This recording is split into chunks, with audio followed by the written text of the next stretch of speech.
Queridos, hoje nós vamos falar sobre esse tema, lágrimas de uma mãe. Lágrimas de uma mãe, porque Dia das Mães é dia de lágrimas. Dia das Mães é dia de reflexão. Muitos não têm a mãe por perto, muitos têm a mãe por perto e não valorizam. Muitos, a mãe não foi um bom exemplo. A maioria, a mãe foi uma guerreira e um bom exemplo. A maioria. A maioria deveria ser puxa-saco da mãe, porque é um filho sem vergonha. E fez muita besteira na vida. E não agradece a mãe que tem, que o aturou, que o ensina e que ora por ele e que derrama lágrimas por ele. Então, o Dia das Mães é um dia realmente de reflexão.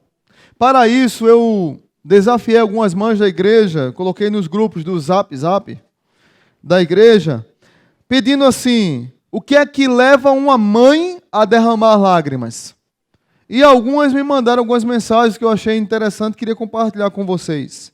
A primeira mãe que está grávida, Livane, ela disse que o que leva ela a derramar lágrimas pelo filho foi quando o viu pela primeira vez na ultrassonografia. Ela é primeiro filho e ela percebeu nesse dia que Deus é perfeito e fez algo perfeito que está dentro do seu ventre e que um dia ela vai pôr nos braços. É emocionante. Eu até disse para ela, acho que você escreveu isso chorando.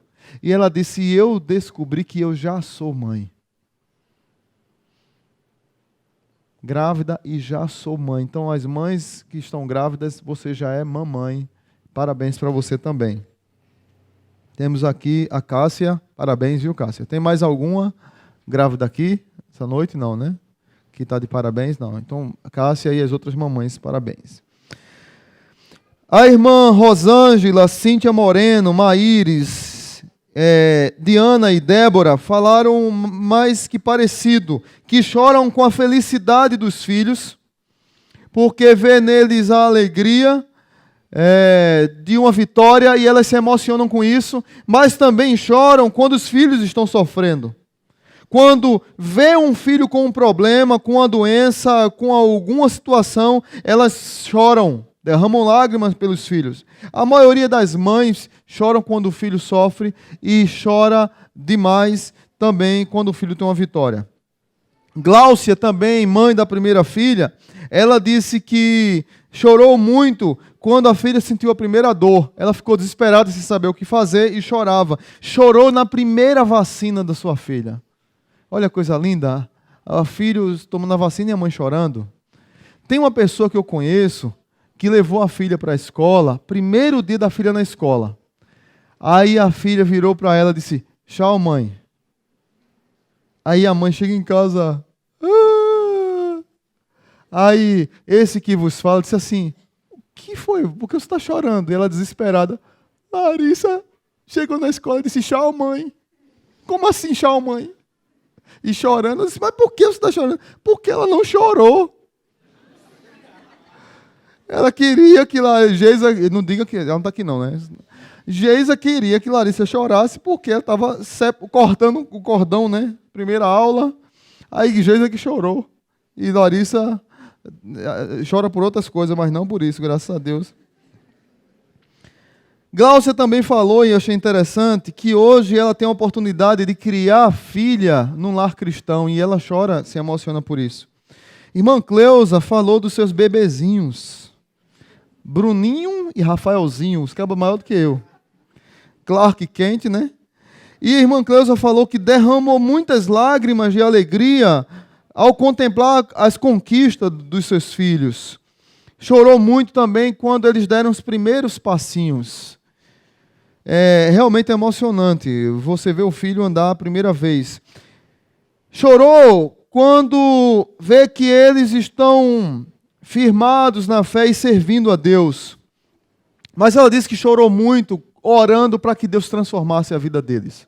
Apesar de criar num lar cristão, ela, em algum momento da sua vida, ela orou para que Deus transformasse o coração do Bruno e o coração do Rafael. E essas lágrimas, ela disse, que mostraram que ela não poderia mudar a vida deles.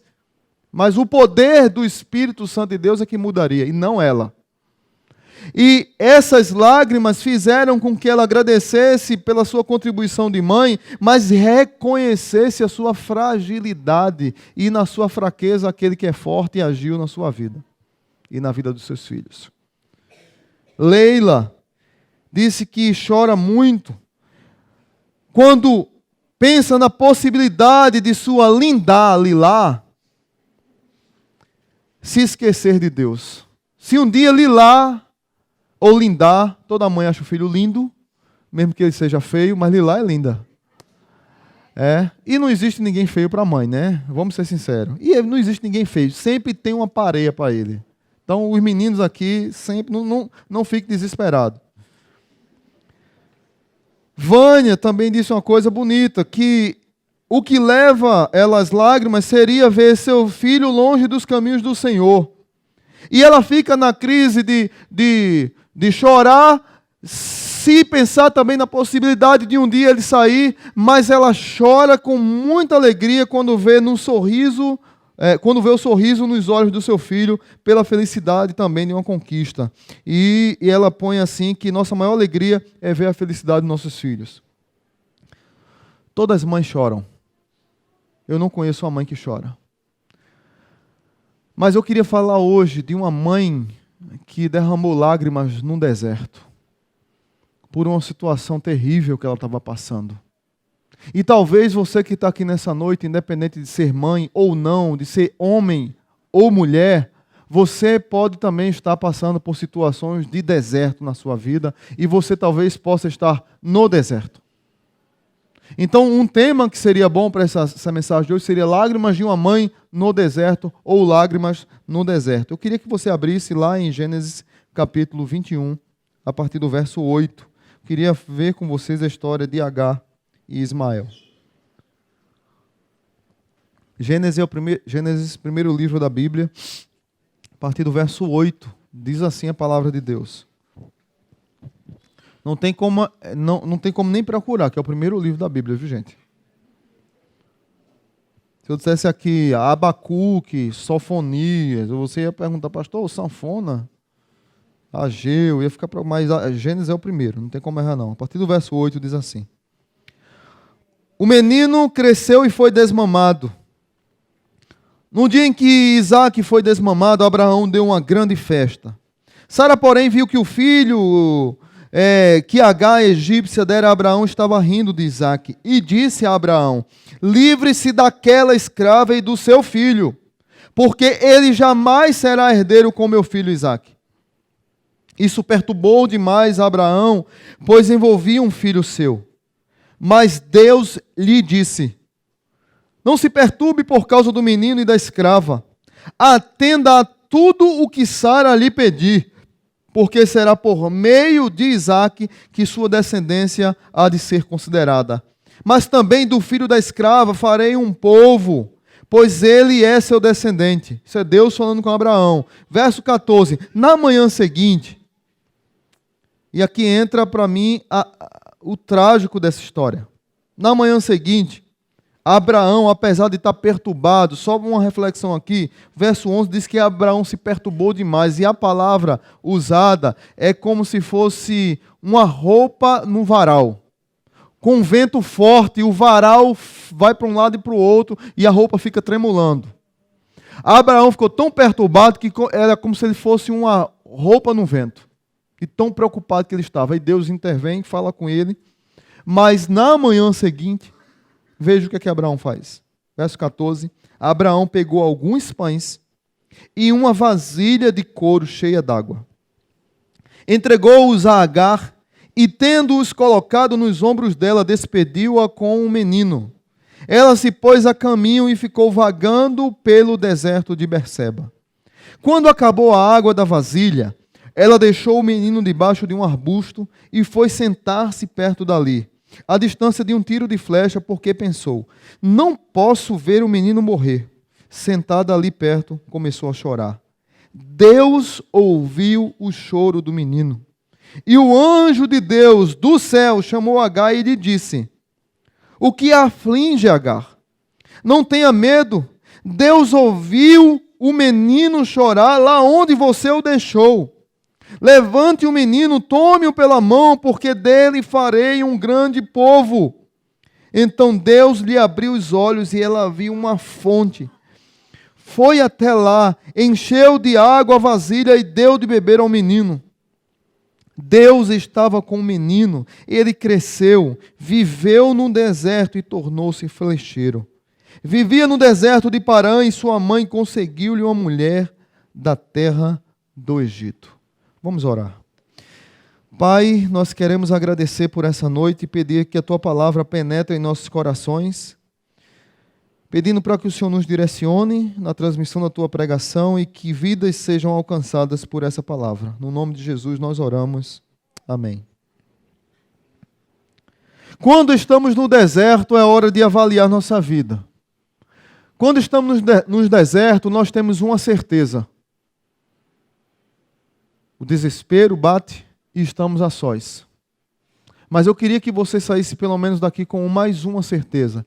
Quando você estiver no deserto, saiba que no deserto é você e Deus. E no deserto é bom que não tem barulho externo, é você e Deus. Quando você está no deserto, é hora de você ouvir a voz de Deus, porque você está tão ocupado, tão estressado com os barulhos do mundo, e Deus às vezes nos põe no deserto para que nós possamos ouvir a sua voz. Apesar de que o contexto aqui era totalmente controverso para essa mulher, e a forma como ela foi colocada no deserto nos deixa tristes, Deus queria nos dar algumas lições. E para contextualizar, eu queria dizer para vocês o que aconteceu antes disso. Abraão, o pai da fé, homem de Deus, ele tinha recebido uma promessa de Deus de que ele teria um filho, e esse filho seria, e Abraão seria o pai de uma grande nação através desse filho. Só o que foi que aconteceu? Que Abraão ouviu essa mensagem, ele sorriu e não creu. Sara ouviu, sorriu e não creu. Mas, de uma certa forma, ficaram esperando. E eles passaram 10 anos esperando que a bênção chegasse, que Sara engravidasse, porque Deus havia dito para Abraão que os filhos de Abraão seriam como as estrelas do céu e como a areia do mar. Abraão esperou 10 anos, desistiu de esperar, ficou desesperado, e entra a nossa crise. Eu queria que você saísse aqui já hoje com essa lição, porque a gente pega esse texto aqui e diz que Abraão errou junto com Sara quando pegou Agar para ter um filho. Isso era comum naquela época. Sara foi usada como que se fosse hoje uma barriga de aluguel. Abraão está vendo sua vida ir embora, está ficando velho, sua mulher estéril, e ele se mortificando. E ele tem toda aquela fazenda, todos aqueles bens. Quem é que vai assumir isso? Deus prometeu, o filho não chega, o que é que eu vou fazer? E Sara tem uma ideia que era comum para aquela época: pegar uma empregada para ter relação com seu marido. Se fosse hoje, a tecnologia avançada, pega uma barriga de aluguel e faz inseminação artificial. Naquela época não tinha isso. Abraão teve relação com Sara, com Agar, e Agar engravidou. Então, qual foi o erro de Abraão e Sara aqui? Não foi fazer isso. O erro foi não crer na promessa de Deus. O erro foi a falta de fé de que Deus iria enviar um filho para Abraão através dele e da sua esposa, e não dele com outra mulher. Esse foi o erro de Abraão, não crer, não esperar. Muitos de nós somos apressados demais com as promessas de Deus e desistimos fácil demais e resolvemos dar uma mãozinha a Deus. O que é que aconteceu? Chega Agar, engravida, e começa um drama familiar nessa família. Logo de cara, quando Agar, a serva, está grávida de Sara, capítulo 16 de Gênesis, depois você procura em casa e lê, diz a Bíblia que Agar começa a zombar de Sara. É mais ou menos assim: olha, eu vou ter um filho do seu marido e o meu filho vai ser herdeiro de tudo isso, e você é estéril. E Sara fica irada. Sara fica revoltada, chama Abraão para conversar e diz para Abraão o seguinte: Deus será juiz entre eu e você tem que resolver esse problema. A partir dali, o que acontece é perseguição moral, abuso moral de Sara contra Agar. Sara vira o jogo e diz a Bíblia que ela maltrata tanto a sua serva que Agar foge para o deserto. Primeira vez que está Agar sozinha no deserto. Quando Agar está no deserto, um anjo do Senhor aparece para ela e diz: Sara, o que é que te aflige? Agar, o que é que te aflige? E Agar diz: aconteceu isso, e eu estou arrasada, estou no deserto, fugi, não aguento. Aí o anjo diz para ela: não volte para sua patroa, volte para sua casa, vá lá para ela, e eu quero dizer para você que o seu filho deve ser chamado Ismael. Ele será como um jumento selvagem. Ele terá intriga eterna com os seus irmãos. Nunca vão se entender, sempre vão brigar um com o outro. Mas eu quero dizer para você, Agar, que eu vou abençoar você e o seu filho. Você não será abandonada. Primeira mensagem de Deus para Agar no deserto: eu não te abandonarei. Eu vou abençoar você e seu filho. Ela volta para casa, parece que tudo está resolvido. Ela tem um filho, nasce um menino chamado Ismael. 14 anos depois, nasce Isaque, filho de Abraão com a sua verdadeira esposa Sara. Interessante que quando Deus promete a Abraão ter um filho, Abraão ri, Sara ri. E quando o filho nasce, Deus manda colocar o nome do filho de Abraão, Isaque. E sabe o que é que significa Isaque? Sorriso. Deus tem um humor espetacular. Deus tem bom humor. Deus é contextualizado. Vocês riram? Então o nome do filho vai ser Sorriso. Isaque, tem algum Isaque aqui? Tem algum Isaque aqui? Não, né? Então Isaque é sorriso. Esse menino mama. 3 anos depois, ele é desmamado. Abraão chama os fazendeiros da região e dá uma grande festa, um grande banquete, gaúcho. Sabe aqueles boi assim assado, em pé assim, que eu sou doido para comer aquilo, nunca comi. Que põe a metade do boi assado assim, vira de um lado, o dia todinho uma festa, só porque o menino parou de mamar. Veja que pai babão. Só porque o filho parou de mamar, ele fez um banquete, uma festança, comilança geral. Ismael já estava com 17 anos. Isaque com 3. A Bíblia diz que Ismael começou a caçoar de Isaque, a perturbar com o mais novo. Lá em Pernambuco, os filhos maiores, a gente chama caçoar de dar chulipa. Alguém conhece que chulipa? Dá aquele peteleco na orelha. Então, o filho mais velho geralmente dá peteleco. Eu levei muito peteleco no meu irmão mais velho e dei no mais novo. Então, a gente dá peteleco. Então, o que acontece? Estavam os 2 irmãos arengando, como diz lá em Pernambuco, arengando um com o outro. Sara viu, ficou pé da vida, irada. Tá vendo, Abraão? Você não faz nada, homem. Tá o maior perturbando o menor, você tem que resolver a situação, você tem que colocar essa mulher para fora de casa, tem que resolver isso. E aí entra uma crise interessante. Talvez você que está aqui nessa noite possa olhar para esse texto e possa fazer algumas perguntas para a sua vida, olhar para Ismael e dizer assim: pastor, então peraí, pastor. Pode ser que Ismael foi um erro. Deus considera Ismael um erro. Ops, tire isso da sua cabeça. Por favor. Porque isso reflete em algumas perguntas que eu escuto no gabinete pastoral e que eu escuto aconselhando algumas pessoas. Pastor, e eu até anotei aqui, pastor, eu sou fruto de uma relação extraconjugal. Pastor, eu fui abandonado e outra pessoa me cria. Pastor, eu fui expulso da minha casa. Será que eu sou, aos olhos de Deus, um erro? Talvez Ismael poderia fazer essa reflexão. Eu quero dizer para você que, a despeito do erro de Abraão e Sara, por falta de fé, não pelo ato de ter um outro filho, antecipar um filho, Deus está no controle disso.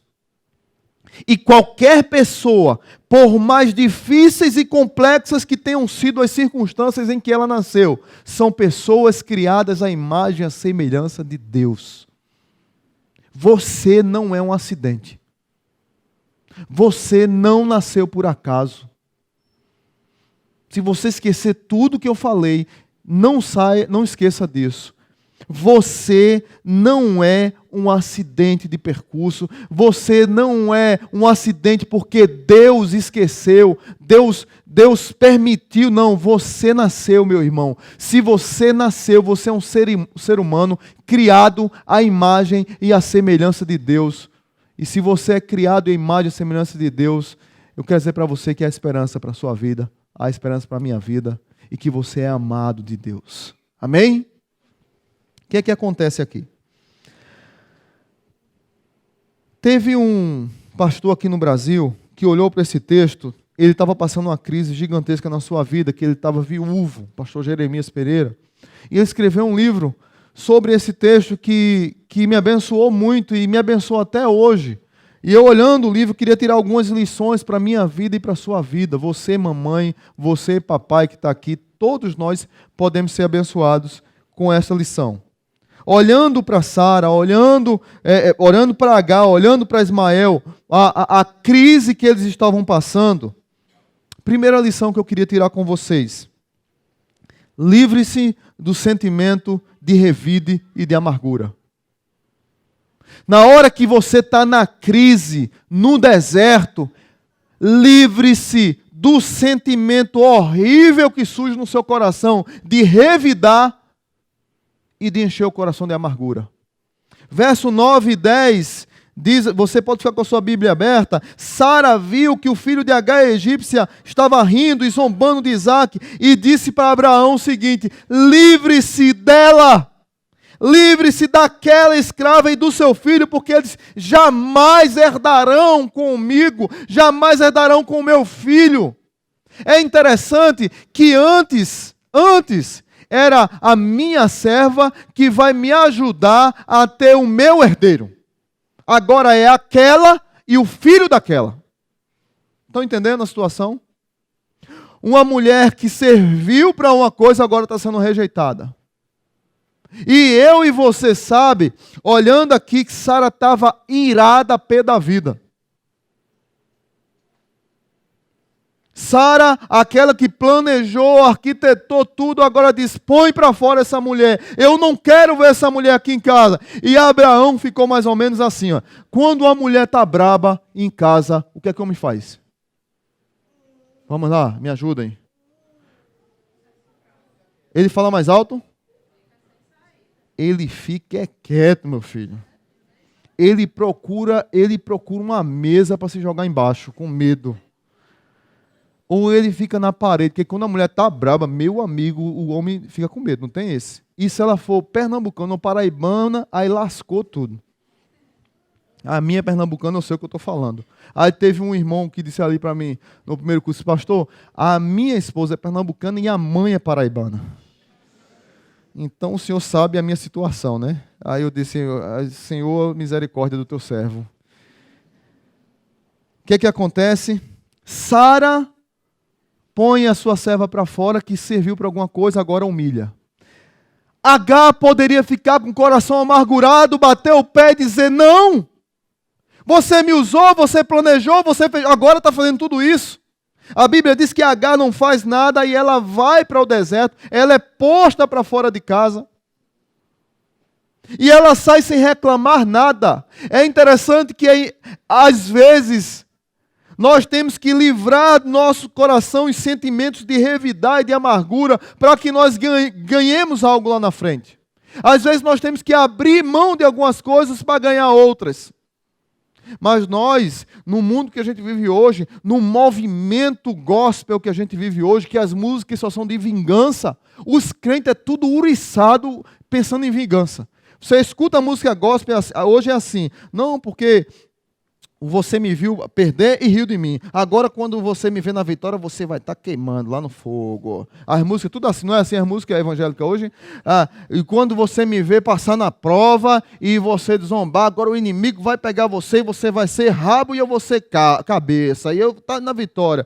E quando a gente canta a música de destruir o inimigo, a gente não pensa no diabo, não. A gente pensa na irmãzinha da igreja que a gente não gosta.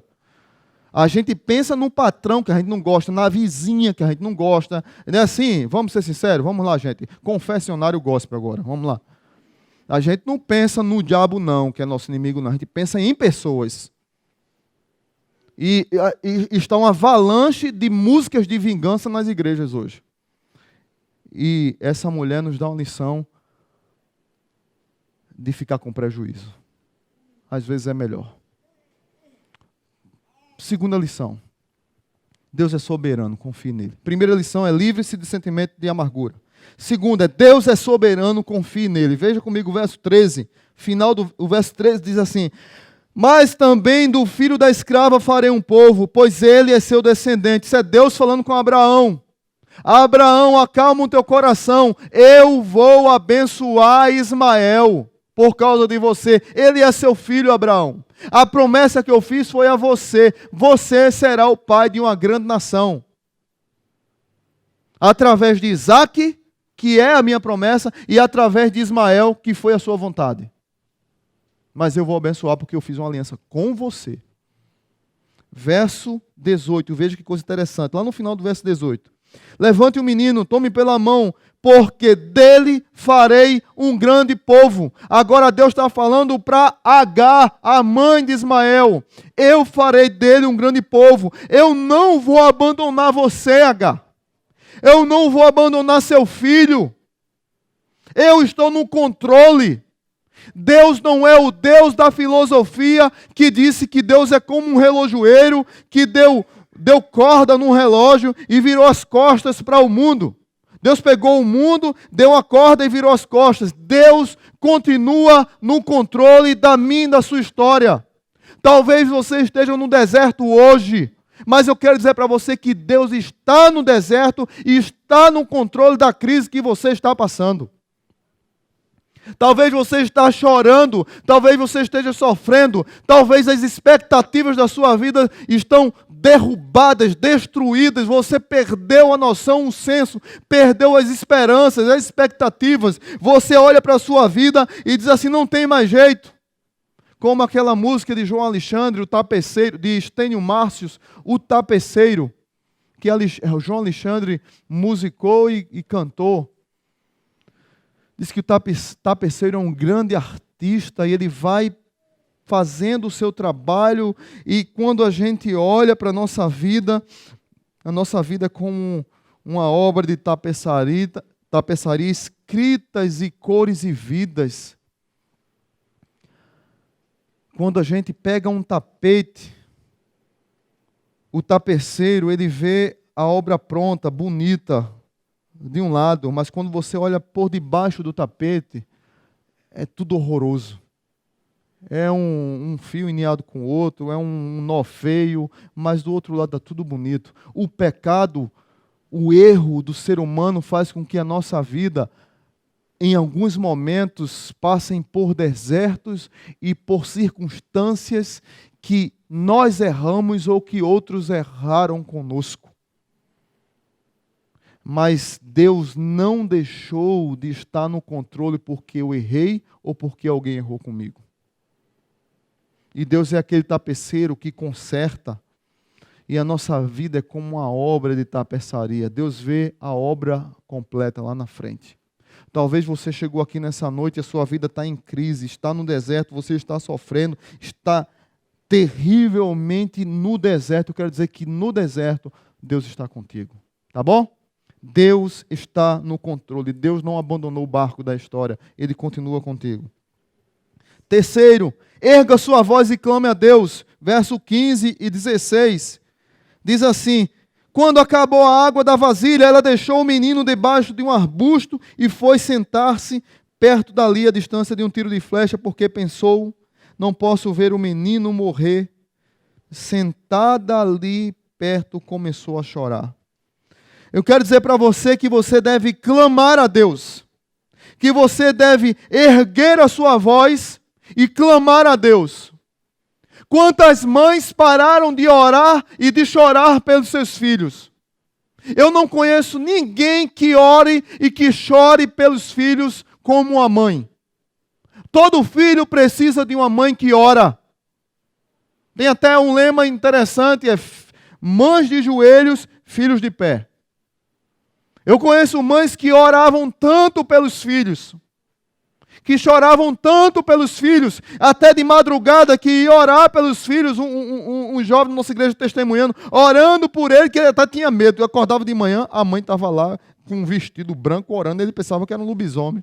A mãe estava lá orando. E o caba, e se fosse eu, meu amigo, eu arrombava a janela e fugia. Porque eu tenho medo daquela Emily Rose, de encontrar com ela no meio do caminho. Se eu ver alguém de branco na minha frente, de madrugada, Deus me livre. Pense num pastor medroso. Mole. É brabo, o negócio é sério, viu? Mas tem mães que se ajoelham e oram pelos filhos. Elas lutam com Deus. Erguem a voz. Deus! Choram. Se entregam. Mas eu tenho visto hoje, irmãos, eu queria fazer um contraponto, mães que não oram pelos filhos, não lutam pelos filhos, não entregam suas vidas pelos filhos e concordam com todos os erros dos filhos. Não põe os filhos na rédea. Um exemplo aqui, fiquei falando um dia desse, conversando aqui com algumas pessoas, a mãe pega o filho, ele é reprovado na escola, aí eu vou tirar meu filho da escola porque o professor está perseguindo ele. Aí tudo bem, um ano, né, tudo bem. Aí no outro ano, o sem vergonha é reprovado de novo. Aí a mãe, eu vou tirar o filho da escola porque agora o coordenador está perseguindo ele. Aí bota na terceira escola. Aí, terceiro ano, agora tem 2 professores perseguindo meu filho e o diretor da escola está perseguindo meu filho. Aí põe o filho na 4ª escola. Aí dá vontade, não, vou ficar calado, não vou dizer o que é que dá vontade não. Irmãos, irmãs, você tem que orar e chorar por coisas sérias, saudáveis. Tem filho que está precisando é de peia mesmo. Não é de outra coisa não. Não é de a mãe compactuar com o erro dele. Porque o que vai acontecer no futuro é você chorar uma lágrima que você não queria derramar. Você deixou que tudo fosse destruído, você pai, você mãe, deixou que tudo fosse destruído quando está lá na frente, que não tem mais jeito, como Davi. Quando chega lá em Ziclag, Davi está com seus soldados trabalhando numa batalha. Quando Davi chega em Ziclag, vê a cidade pegando fogo. Os amalequitas invadiram as casas, tiraram as mulheres, tiraram os filhos, tiraram os bens, tiraram os animais e tocaram fogo em todas as casas. Tem casas que esperam ser destruídas para chorar. E diz a Bíblia lá em Samuel que Davi chorou até não ter mais forças. Agar chorou antes do filho morrer. Uma mulher condenada à morte. Meus irmãos, essa mulher recebeu alguns pães para ir para o deserto. Ela foi posta de casa para fora com alguns pães e com um odre de água. Um odre de água é mais ou menos 1 litro. É um cantil. Quem conhece cantil aqui das Forças Armadas? Aquele cantil. Tem irmão, pastor, tem um cantil aqui diferente, né? Não é esse cantil aqui não, é aquele de água assim mesmo, que o soldado bebe água. Agar e Ismael foi para o deserto com um cantil de água e alguns pães. Meu irmão, o que é um cantil de água e alguns pães num deserto? O que é? é condenação à morte. Qual é a outra coisa? Tem alguma coisa? Você tem alguma sugestão fora essa? E essa mulher está vendo o filho ali, quase morrendo, ela não tem coragem de assistir à morte do filho, ela fica desesperada, ela vai distante, ela clama a Deus e Deus aparece para ela, ela clama. Nós precisamos levantar um clamor para os nossos filhos. Você, jovem, que não é mãe ainda, já comece a orar pelo seu filho. Nós precisamos orar pelos nossos filhos, clamar por eles, pedir a mão de Deus na vida deles. Mas o que acontece mais, que eu acho lindo nesse texto, verso 17, Deus ouviu o choro do menino e o anjo de Deus do céu chamou Agar e lhe disse: o que aflige, Agar? Não tenha medo. Deus ouviu o menino chorar lá onde você o deixou. Levante o menino e tome-o pela mão, porque dele farei um grande povo. Então Deus abriu os olhos e ela viu uma fonte. Foi até lá, encheu de água a vasilha e deu de beber ao menino. Qual é a mãe que quer ver um filho morrer? Qual é o pai que quer ver um filho morrer? Essa mulher estava desesperada, ela corre, pega a água, dá primeiro ao filho. Então a quarta lição que eu queria trazer para você hoje é: enxugue as lágrimas e creia no impossível de Deus. Diz a Bíblia que Deus ouviu o choro do menino e Deus perguntou a Agar: o que te aflige, Agar? Parece ironia. Parece que Deus está zombando do sofrimento dessa mulher. Você lê o texto friamente, parece que Deus não está nem aí para Agar. Mas muitas vezes Deus nos pergunta o que é que nos aflige. Não é porque Deus não sabe o que está acontecendo. Deus pergunta para que rompa o último choro. Aquele choro que está travado na garganta. Que a minha arrogância não permite que eu derrame lágrimas. Que a minha posição não permita que eu chore. Que o meu status, que a minha imagem não permita que eu seja simplesmente um ser humano. Nós vivemos na era da imagem. Na era de se mostrar. Na era de se exibir. E nós só queremos mostrar o bonito, o lindo, o belo. E às vezes por dentro está tudo estragado, derramado, destruído. E Deus diz assim: o que é que te aflige? Só para perguntar a você, só para lhe dar a oportunidade de você chorar diante de Deus. E é bom demais chorar diante de Deus. E Deus lhe dá a oportunidade porque Deus quer que enxugar suas lágrimas.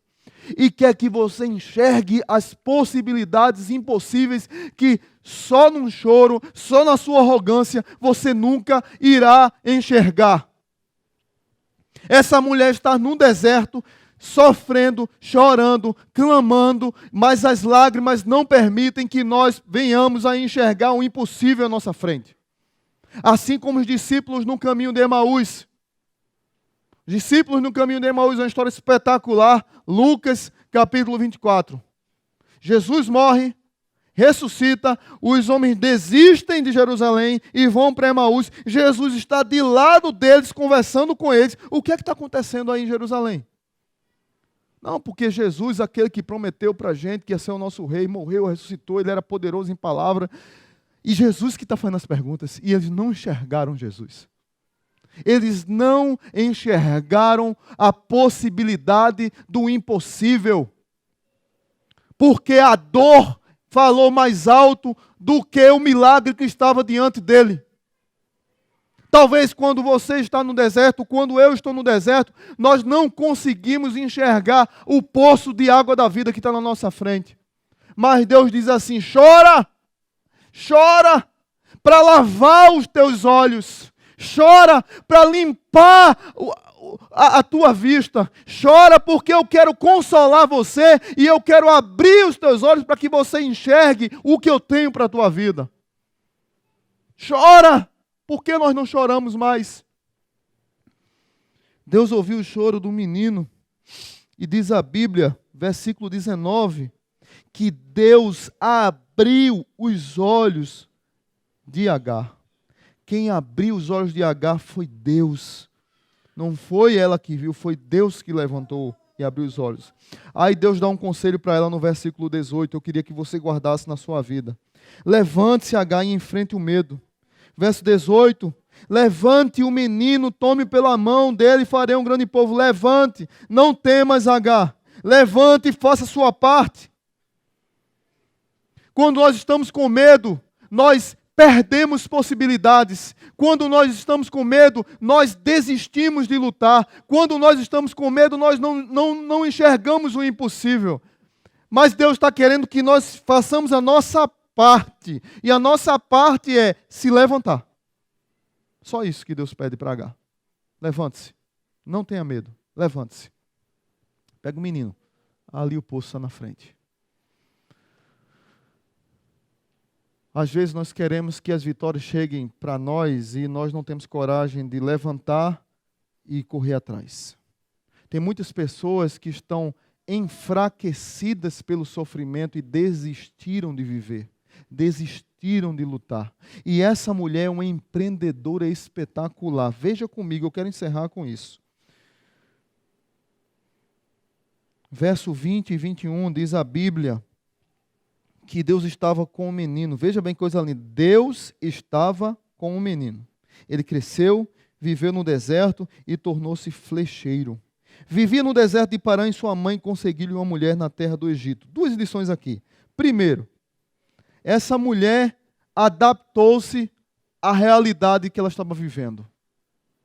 Ela era uma empreendedora. O que foi que ela fez? Ela viu o poço e no deserto o que é que as caravanas que passam precisam? De água.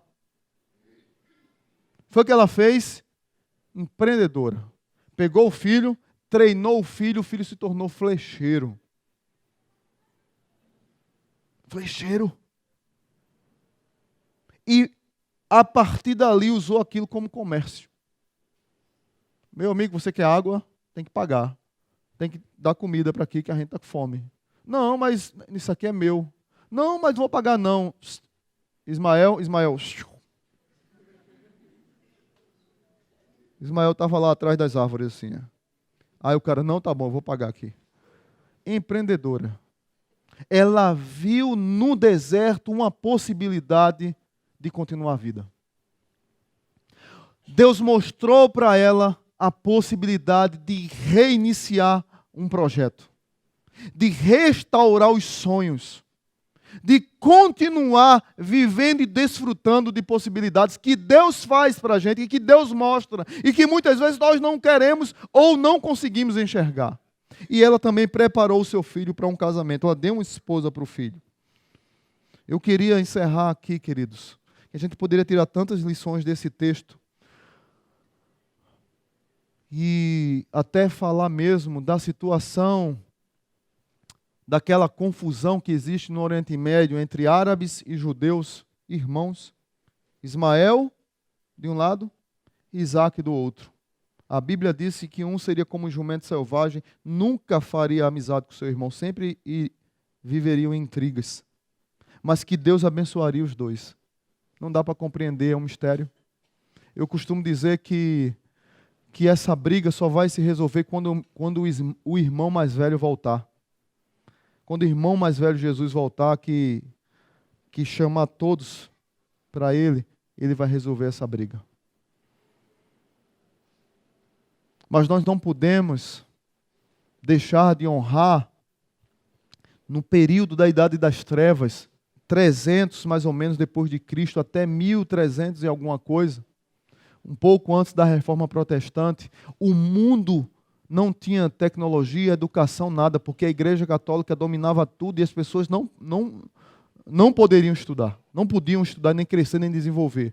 Os árabes desenvolveram várias áreas da ciência, medicina, matemática, tecnologia, nesse período.